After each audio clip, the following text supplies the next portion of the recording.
کسے خبر تھی کہ غالب کے بعد بر صغیر میں پھر کوئی ایسا شاعر پیدا ہوگا جو اردو کے جسم میں ایک نئی روح پھونک دے گا، اور جس کی بدولت غالب کا بے نظیر تخیل اور نرالا انداز بیان پھر وجود میں آئے گا۔ مگر زبان اردو کی خوش اقبالی دیکھیے کہ اسے غالب کے بعد اقبال جیسا شاعر نصیب ہوا، جس کے اردو کلام کا ٹنکا بر صغیر کی دنیا اردو کے دلوں میں بج رہا ہے، اور جس کی شہرت ایشیا، یورپ اور امریکہ تک پہنچ گئی۔ غالب کو اردو شاعری سے جو عشق تھا، اس نے ان کی روح کو عدم میں جا کر بھی چین نہ لینے دیا، اور مجبور کیا کہ وہ پھر کسی جست خاکی میں جلوہ افروز ہو کر شاعری کے چمن کی آبیاری کرے، اور اس نے پنجاب کے ایک گوشے میں،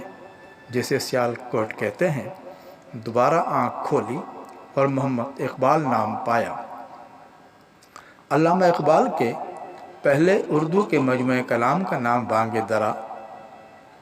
دوسرے کا نام بال جبریل، تیسرے کا نام سر پہ کلیم،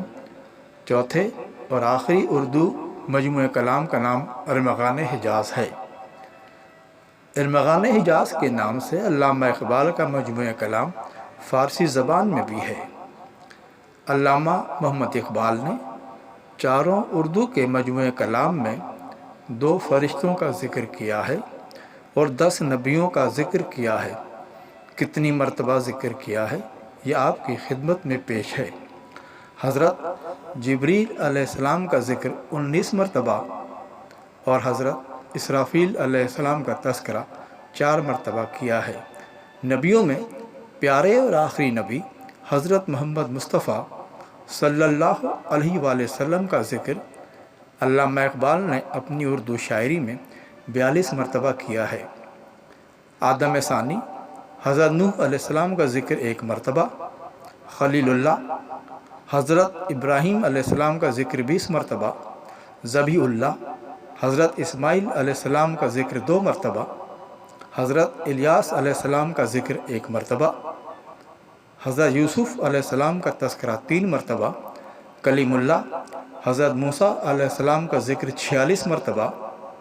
حضرت خضر علیہ السلام کا تذکرہ 15 مرتبہ،